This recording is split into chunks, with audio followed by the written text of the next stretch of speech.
তিনি একেবারে আন্তর্জাতিক ক্ষেত্রে হস্তক্ষেপ করছেন। তিনি বলছেন যে শেখ হাসিনাকে তিনি একদম প্রধানমন্ত্রী হিসেবে বাংলাদেশে ফিরিয়ে নিয়ে যেতে হবে বাংলাদেশকে, এবং তাকে নাকি স্যালুট করে ফিরিয়ে নিয়ে যাওয়া হবে। শুভেন্দু অধিকারী তাকে পাঠাবেন সেই দেশে, বাংলাদেশে। কাকে? শেখ হাসিনা? এখন ভারত সরকারের কাছে সব থেকে বড়, আমি একটা প্রশ্ন করছি তোমার চ্যানেলের মধ্যে প্রশ্নটা দিচ্ছি নয়নিকা, ভারত সরকারের কাছে সব থেকে বেশি গুরুত্ব কার? যদি বাংলাদেশের প্রাক্তন প্রধানমন্ত্রী শেখ হাসিনার গুরুত্ব বেশি হয়ে থাকে, তাহলে বাংলাদেশি হিন্দু বা বাংলাদেশের যারা আছেন তারা যাদের জন্য মরাকান্না কাঁদছেন এই বিজেপি, তাহলে তাদের মূল্যটা বেশি নাকি এই শেখ হাসিনার মূল্যটা বেশি? এই শেখ হাসিনাকে যেভাবে আদর করে যত্ন করে কোলে তুলে ভারত সরকার আপ্যায়ন করছেন অতিথির মতো, তাহলে শেখ হাসিনাকে গুরুত্ব দিতে গিয়ে আমার বাংলাদেশের যারা হিন্দু সম্প্রদায়ভুক্ত ভাই বোনেরা বন্ধুবান্ধবী আছেন যারা নিপীড়িত হচ্ছেন, তারা সেই বাংলাদেশের গণ্ডির মধ্যে, বাউন্ডারির মধ্যে নিপীড়নের শিকার হচ্ছে। আর সেই বাংলাদেশিরা নিপীড়িত হয়ে যখন ভারতবর্ষে আসার চেষ্টা করছেন, তখন নরেন্দ্র মোদীর বিএসএফ সেনা সীমান্তে বন্দুক কাত করে গুলি করার চেষ্টা করছেন। সীমান্তগুলোকে খুলে দেওয়া হয়েছিল কখন? যখন অনুব্রত মণ্ডলের গরু বাংলাদেশে পাচার হবে সেই জন্য খুলে দেওয়া হয়েছিল। এই নরেন্দ্র মোদীদের কাছে বাংলাদেশের নিপীড়িত হিন্দুদের থেকে অনুব্রত মণ্ডলের গরুর মূল্য বেশি। শেখ হাসিনার জন্য কেন এত দরদ উতলে পড়ছে? শেখ হাসিনা নরেন্দ্র মোদীর খুব ভালো বান্ধবী, এটা আমরা জানি।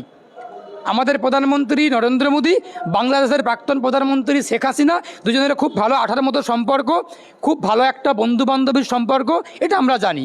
কিন্তু শেখ হাসিনা ওনার বান্ধবী হন বলে বাংলাদেশের হিন্দু সম্প্রদায়ভুক্ত মানুষগুলোর স্বার্থকে জলাঞ্জলি দিয়ে আর শেখ হাসিনাকে তোয়াজ করে কোলে নিয়ে আনন্দিত করে খুব ভালো রকমভাবে তাকে আপ্যায়ন করা হচ্ছে বিলাসিতার মধ্যে রেখে, এটা তো কাম্য না।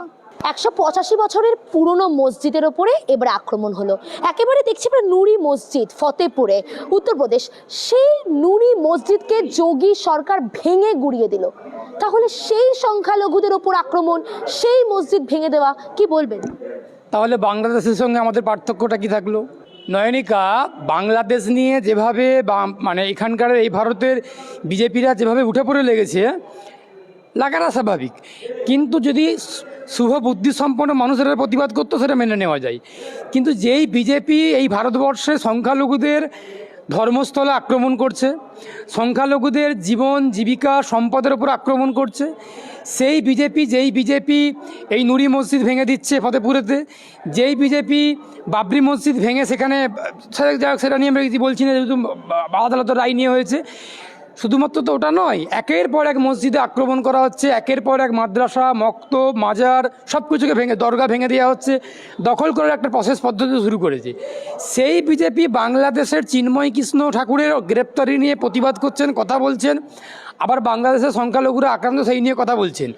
বাংলাদেশের সংখ্যালঘুরা যদি আক্রান্ত হয়ে থাকেন তার বিরুদ্ধে আমরাও কথা বলছি, আমরা কথা বলবো। কিন্তু এই বিজেপির কোনো রকমভাবে নৈতিক কোনো অধিকার নেই যেই যোগী আদিত্যনাথ, ভুয়ো সন্ন্যাসী আদিত্যনাথ, যে কিনা এই ভারতবর্ষে তার ইউপিকে সুরক্ষিত রাখতে পারছেন না, উত্তরপ্রদেশটাকে ধর্ষণ প্রদেশে পরিণত করেছেন, তার নেতৃত্বে ইউপিতে মসজিদ ভেঙে দেওয়া হচ্ছে, মাদ্রাসাকে দখলদারিত্ব নেওয়া হচ্ছে, সংখ্যালঘুদের জীবন জীবিকা সম্পদ স্বাস্থ্য সব কিছুতে আঘাত নেমে আসছে।